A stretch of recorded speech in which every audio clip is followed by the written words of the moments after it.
Vítajte v podcaste Medzi riadkami s autorkou Andreou M. Guastelou. Ahojte. Som rada, že si prišla, že si našla čas, veľmi si to vážim. A ja ďakujem za pozvanie. Dnes sa pozrieme na tvoju krásnu knižku Nedokonale dokonalé. Pozrite na tú nádhernú obálku.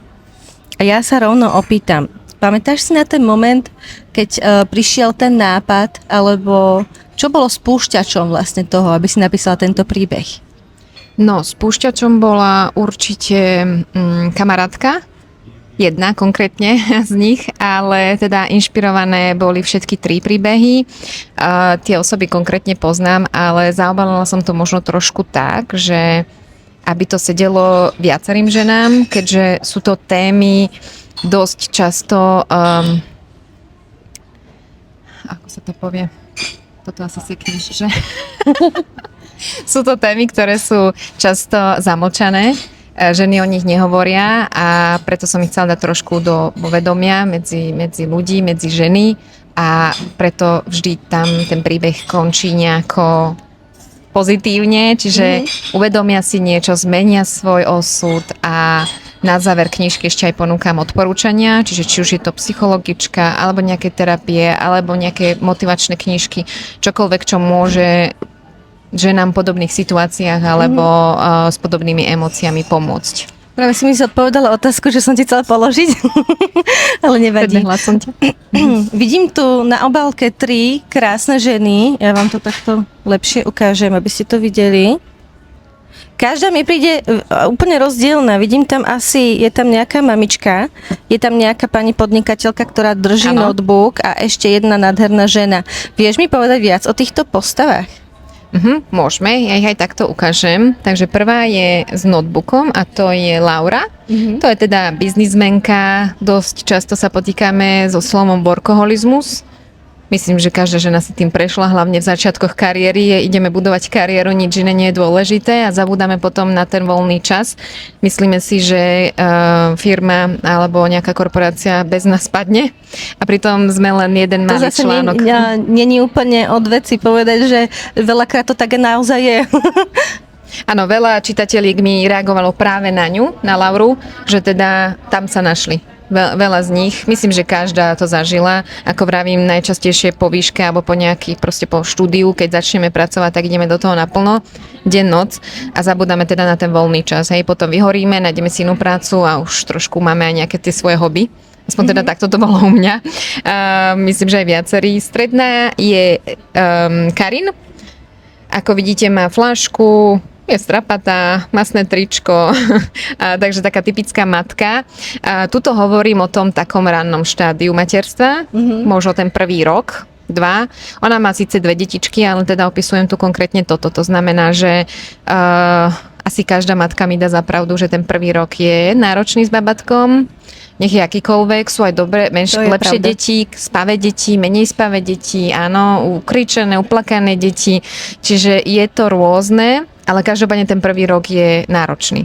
No a práve toto tu rozoberám. Písala som to inak vo fáze, keď ja som sa v tej fáze nachádzala.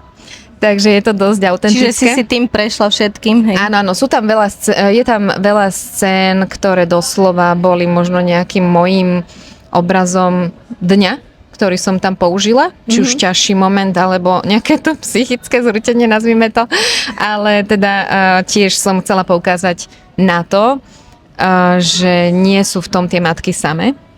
A každá sa takto cíti. Možno nie každá, áno, stalo sa, že jedna mamička mi napísala, že ona to tak nemala, lebo mala vynikajúce deti a sama mi to napísala, že pozná také mamičky a rozumie tomu, ale neprešla si tým. Niekedy stačí aj vynikajúci manžel, ktorý vie pomáhať. Áno, aj to môže byť, áno, veľa spraví to, keď muž vie zastať tú ženu. Ono to veľa záleží aj od dieťaťa. Tak samozrejme, to je hlavné. Áno, ja som žiaľ mala obe deti také, že ten prvý rok nepustili a muž aj chcel, aj pomáhal, ale jednoducho to dieťa, keď si vyberie tú matku, ťažko sa zastupuje a dá sa tej matke trošku voľna, keď sa to nedá. No a potom tretia je táto Rebeka, taká veľmi pekná žienka, ale smutná. To je vlastne obeť narcistického manžela. Tiež veľmi častý príbeh mnohých žien, ktoré o tom samozrejme nehovoria. Lebo práve to je téma, ktorú zatajujú a tí narcisti sú teda dosť emotívni manipulátori, čiže oni neničia tú ženu fyzicky, to už je iný príbeh zase, ale psychicky to znamená, že oni si časom, rokmi takéhoto života dokonca sami o sebe myslia, že sú tie zlé, kvôli ktorým nefunguje to manželstvo. To keď žena počúva celý život, že je k ničomu, alebo proste a musíš byť ešte dokonalejšia a toto a stále sa snaží mu prispôsobovať a vylepšiť a tak nikdy ďalej. Nie je dosť. A nikdy nie je dosť. Tak proste tomu už človek uverí, ako keď to počúva toľko rokov. Áno. A potom veľmi ťažko sa dostáva z toho von. Áno. Je to asi nejaký možno bod v jej živote, kedy to je už príliš, alebo kedy si povie, že treba niečo zmeniť. Možno to je niekto, ale častokrát teda potom je to taká tá slepota už, že to nevidia, dokonca ani nevidia, ako žijú. Alebo dokonca obhajujú toho ešte manžela. aj áno, zakrývajú, obhajujú, veď on to tak nemyslel, alebo nepovedia ani isté veci, ktoré sa možno doma dejú. A no oni totižto, tí narcisti sú takí vynikajúci herci. Oni to vždy a dokonale zahrajú podľa toho, ako treba. Takže to je tá možno skrytá manipulácia, ktorú ani nie je navonok vidno a prečo vyhrávajú potom nad takýmito, nazvime to obete, áno. Takže preto som mu nazvala Rebeka obeť narcistického manžela, pretože obeťou naozaj bola, aj keď si to neuvedomovala a teda našťastie vďaka anonymným listom z kníh, ktoré jej niekto do schránky posielal a boli tam teda určité úryvky, ktoré sa týkali jej života. Jej to trošku otvorilo oči, plus jej sestra. Niekto jej posielal vlastne úryvky kníh, vytrhané stránky? Áno, vytrhnutú stránku vždy z nejakej knihy a vždy tam bola nejaká, povedzme, časť o niečom, čo sa týkalo jej života a teda na konci sa dozviete, kto bol ten anonymný odosielateľ. Koľko kníh takto zničil? Či len jednu? Myslím, že tam je nejakých 4 alebo 5 listov, takže snad to stalo za to. Ničiť knihy. Nerobte to. Kópiu treba oskenovať a vytlačiť. To je pravda. Dobre, vidím navonok rozdielne 3 ženy. Ako sa tieto 3 ženy dali dokopy? Ako sa stretli? Čo ich spája? No táto knižka, to som ešte zabudla povedať, bola vlastne nápadom Generácie Ja. Je to komunita silných žien z Nitry a teda skrz túto komunitu sme sa dali dokopy. A pre komunitu bol písaný tento román, preto sa týka 3 žien, 3 silných príbehov a teda tej našej vnútornej sile. A teda v podstate všetky 3 sa spolu stretnú, aj keď sa nepoznajú, majú každý svoj iný alebo rozdielný príbeh a stretnú sa teda na konferencii Generácia Ja, ktorá aj, neviem, či teraz ešte robí, ale teda v minulosti robila aj také tie väčšie konferencie, kde sa ženy stretli, boli tam rôzne prezentujúci alebo nejaké, povedzme, že psychologička, nejaká Instagramová influencerka, proste úspešné ženy, ktoré mali nejaký ten svoj preslov a tie ženy, ktoré v niečom buď podnikali, alebo chceli niečo v živote zmeniť, tak sa mohli inšpirovať. A ty si sa inšpirovala reálnymi teda ženami? Ja som sa inšpirovala, áno, reálnymi ženami, ale nazývame to, že príbehmi mnohých žien, keďže toto sú témy, ktoré sa častokrát opakujú. Takže tento príbeh ti išiel ľahšie, ťažšie? Ako sa ti písalo? Robíš si aj osnovu? No prvý príbeh bol asi najlepší, lebo to je taký ten môj štýl, čiže leto... Čiže prvá postava si ty. Áno, no možno kedysi, áno, tak určite každý bol v tom karierizme trošku zamotaný a teda je tam Chorvátsko, príbeh Chorvátsku, čiže je to taký letný príbeh.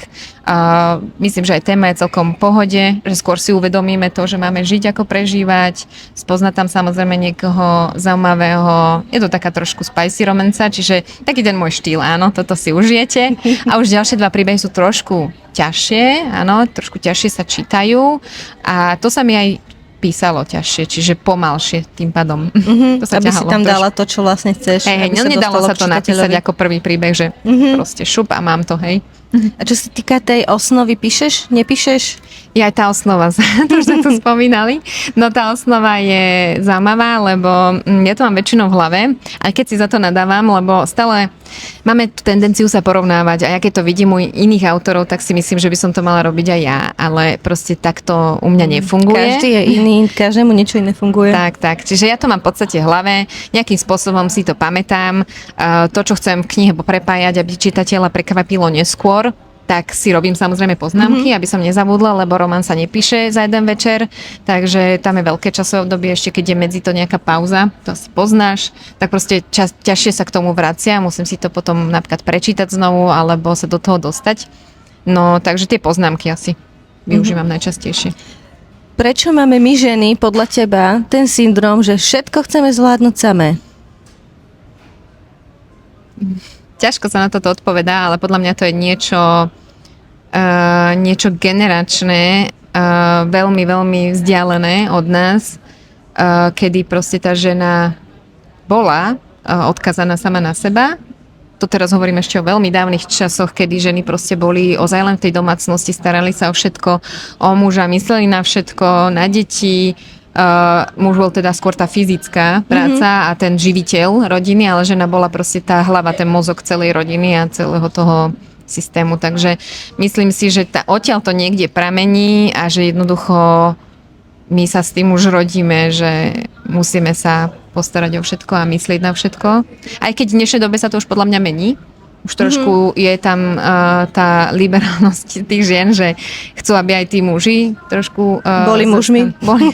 Zastali tú ženu. Už nás nebaví byť mužmi, buďte mužmi vy. Hej. Ono už aj v tých domácnostiach to je vidieť, že častokrát nie je OK, keď len žena zastáva nielen tú rodinu detí, ale aj tú domácnosť a ešte aj potom začne do práce chodiť. Že to už nie je OK a veľa žien s tým nie je OK a nie je to ani za mňa OK, že proste kto kedy povedal, že toto máme proste takto nejako zvládať. Hej, že sme na to dvaja, takže raz môže upratať niekto iný, keď už sú deti väčšie, tak deti pomáhajú, alebo muž, môžeme sa prestriedať, čiže nie je to len o tom, že keď žena sa nepostaví, neumie tie riady, tak tam budú 3 dni.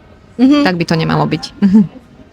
Čo by si odkázala čitateľke, ktorá sa v tvojich postavách spozná, ale zatiaľ nemá silu požiadať o pomoc? Je to asi vec správneho načasovania, by som povedala. Treba byť v tom, že hlavne chcem, alebo uvedomiť si to minimálne. To je na začiatok veľmi veľký krok, aj keď sa zdá, že maličký, ale už len to, že tá žena sa nad tým zamyslí, že toto som ja pri tom príbehu, alebo pri čokoľvek, nemusí to byť moja kniha, môže to byť hociaká iná motivačná literatúra, alebo niečo, čo chytí do ruky, film si pozrie a zbadá sa tam. To je podľa mňa veľký krok, že si to uvedomí, že sa tam začína vidieť, že možno aj ja takto trpím, alebo nie som až tak veľmi šťastná. A potom časom sa to podľa mňa nejako vyvinie.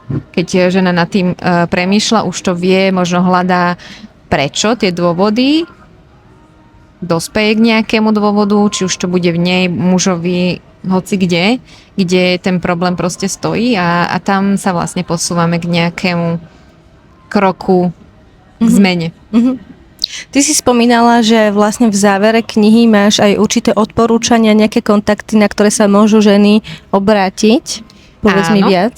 Na záver knihy sú odporúčania, čiže je tam kontakt na veľmi skúsenú a skvelú psychologičku, terapeutku, potom je tam nejaká motivačná literatúra, jedna baba, ktorá volá sa, že Matahata Candles, ona robí sviečky, zámerové sviečky. Ťažko sa to opisuje, prečítajte si alebo si ju pozrite, ale teda niekomu môže aj toto určite pomôcť, hlavne naštartovať ten svoj zámer, že čo chceme dosiahnuť a trošku sa viac sústrediť na to, lebo to tiež veľmi veľa robí.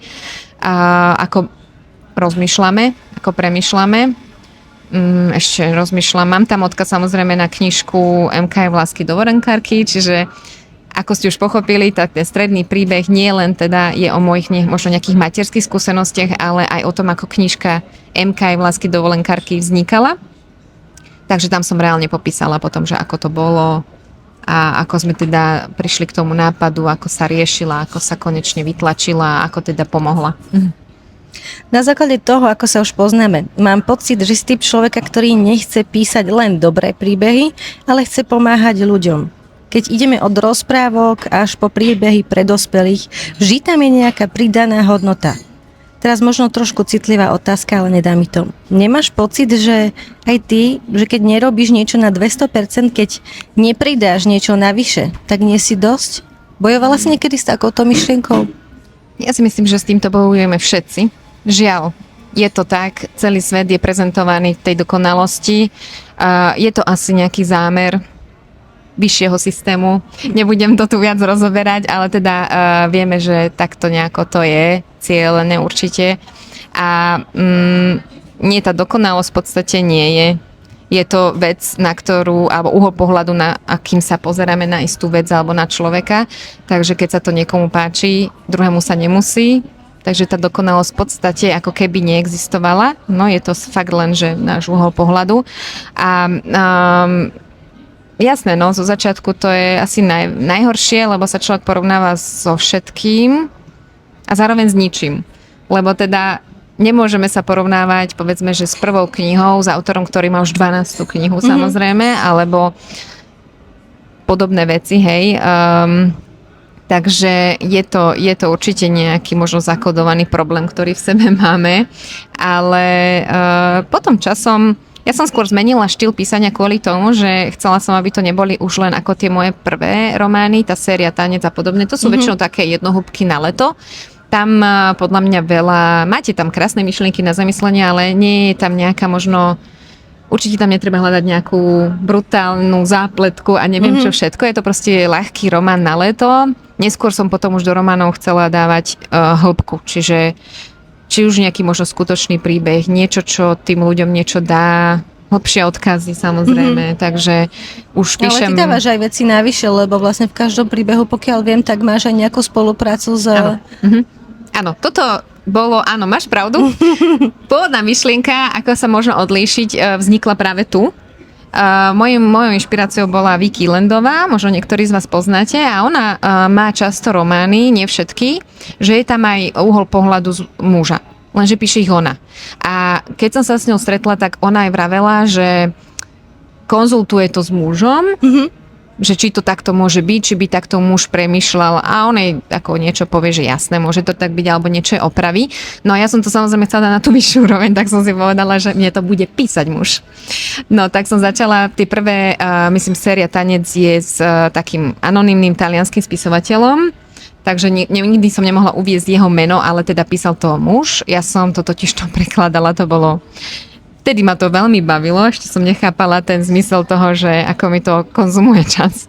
Ale proste prekladala som svoj román, určité časti, na ktoré mal reagovať, a on mi to napísal v taliančine a ja som si to ešte musela dávať naspäť do slovenčiny. Takže ako veľa roboty. A tým, že som začala spoznávať viac slovenskú literatúru, našich autorov, kvalitu, akú tu máme, tak som si povedala, že veď ja budem spolupracovať so slovenskými autormi a nie takto proste za hranice. Takže myslím, že úplne prvý bol Adam Kováčik. Ten mi spolupracoval Tanec s hviezdou a aj teraz, čo mám jeden román, ktorý teda bude vychádzať, tak tam mi tiež písal on svoje stránky. A teraz mám novú spoluprácu, o ktorej ešte nemôžem hovoriť, ale teda tam tiež je iný slovenský autor, ktorý teda písal dosť veľkú časť. To bude asi prvý román, kde to nebude len, že nejaký krátky pohľad, možno 2-3 kapitolky z pohľadu muža, ako som to mala predtým, ale že vyslovene sa ten striedajú postaví. Ženská hrdinka, ktorú som písala ja, mužský hrdina, ktorý písal on. Čiže toto bude dosť autentické. Rozprávame sa aj o takých ťažkých témach, ale verím, že sú tam aj nejaké úsmevné situácie, na ktoré sa môžu čitatelia tešiť. Určite áno. Každá rozkvitne. Každá nájde ten zmysel života alebo pochopí tú zmenu, ktorú musí podniknúť, aby žila lepšie, a teda samozrejme skončí to šťastne, spoznajú sa, navzájom si vymenia príbehy a ešte aj zostanú kamarátkami. To je úžasné. S akým pocitom by si chcela, aby čitateľka zatvorila knihu? No určite by to malo byť niečo, čo v nej zarezonuje. Či už to môže byť nejaká hodzveta, alebo niečo, čo si povie, že takto žijem aj ja a mohla by som to zmeniť, alebo urobiť lepšie. Prípadne len taký ten pocit, taký ten dobrý pocit. Ja už som mala také knihy, ktoré, teraz si nespomeniem na názvy, ale ktoré vo mne zarezonovali tak, že keď som to zavrela, ani neviem čo, nepamätám si jednu jedinú vetu stade, takú, čo by som si opakovala, ale proste som premýšľala ešte 2-3 dní nad tým príbehom. Čiže posolstvo. Napríklad, áno. Vyvolalo to nejakú emóciu, ktorej som žila ešte ďalšie 3 dní. Plánuješ aj pokračovanie, alebo vieme nájsť tieto 3 postavy aj v nejakých iných tvojich knihách, alebo pribudnú niekde? Ja vždy prepájam inak romány. Toto neviem, či si niekto všimol. Ak ste si niekto všimli, ozvite sa, lebo rada by som vedela, že či toto nejaký čitateľ postrehol, ale v každom románe sa nájde aspoň jedna postava z predošlého alebo z nejakého. Takže treba hľadať. A konkrétne tuto je jedna postava, a to poradím vám v prvom príbehu, Laury, čiže tej biznismenky. Ona je v Chorvátsku a stretne sa tam s jednou babou a teraz myslím si, že to je postava z Neslušných darov. Sofia, myslím. Ale nie som si teraz istá. Ale v podstate vždy sa tam niečo také stane, že na niekoho, môže to byť aj taká vedľajšia postava, že len na niekoho na ulici na chvíľku natrafia, alebo niečo si vymenia. Takže väčšinou sú to vedľajšie postavy, ale rada ich prepájam. To je skvelé. Dobre, máš k tej knihe aj playlist? Nájdeme niečo? Playlist nemám. Myslím si, že nemám k žiadnej knihe playlist. Ja píšem v tichu. Vážne? Áno, ja píšem v tichu. Mňa to veľmi vyrušuje, tá hudba. A rada si púšťam možno nejaké emočnejšie pesničky, pomalšie, keď povedzme dávam posledné čítanie alebo predposledné. Prípadne keď píšem záver. Keď záver väčšinou býva taký trošku dojemnejší, áno, tam si možno niekedy pustím podmas, ale akože ja píšem v tichu, takže mňa to proste vyrušuje. Tak to máš lepšie než ja, pretože ja keď sa snažím naháňať tú pesničku, ktorá mi pasuje do toho príbehu, tak len tým zabíjam čas, aby som našla tú jednu a potom píšem celý ten príbeh dokola v jednej pesničke. Ja si skôr vyberiem nejakú pesničku, ktorá dobre rezonuje s tým románom. Už potom skôr, keď robím nejaký knižný trailer alebo tie uputávky a väčšinou používam tú istú alebo aspoň 2-3 podobné. Takže napríklad pri tejto myslím, že to bolo... Neviem vám povedať, teraz si nespomeniem, ale je tam veľmi taká... Keď si spomenieš, tak to dáme potom do komentára. Áno, mám to inak, keď v tom traileri oficiálnom, k tejto knižke, tak tam je tá pesnička, teraz si nespomeniem na názov, ale v podstate hovorí o stile, o ženách a tak, o kráse. Čo môžu čitatelia od teba najbližšie čakať? Čo môžeš povedať, samozrejme? No, to, čo môžem povedať je, že... Mám pripravené až 3 romány pre vás, ale teda pracujem na nich pomalšie. Takže jeden verím, že vyjde na jeseň. Nič nesľubujem, lebo teda nejako to stojí a ešte neviem, že ktorým smerom, ale už sa pracuje aj na obálke, takže verím, že na jeseň by to mohlo byť. Na jeseň očakávame aj tú detskú knižku, ktorá bude vlastne druhým dielom Emky aj Vlásky do Orenkárky a ilustrácie už máme takmer hotové, takže v septembri sa začne riešiť reálne už tlač a iné veci, takže budeme radi potom, aj keď prídete na krst knižky a teda tipujem október. No a potom sú tu ďalšie 2 romány, ktoré očakávam teda budúci rok. To si sa dobre rozpísala. Hej, poistila som sa, lebo človek nikdy nevie, skončila mi materská, tak si vravím, že domácnosť, detí, práca, tak som si nejako predpísala. Takže ešte využila vlastne ten čas, kým si mohla písať, hej, to poznám. Takže ja ti veľmi pekne ďakujem za tento nádherný rozhovor a veľmi ma zaujala tvoja kniha. Myslím si, že sa v nej nájde veľa žien na Slovensku a že im prinesie veľmi pozitívne pocity do svojho života. Takže odporúčam jednoznačne na základe už len tohto rozhovoru. A ja sa teším, keď budeme spolu rozprávať o nejakej inej ďalšej knihe. Nebudeme prezradzať ešte akej, my vieme. Áno, keď to vypneš, ti poviem. Takže veľmi sa teším a veľmi ti ďakujem, bolo to krásne. Ja ďakujem. Ahojte. Ahojte.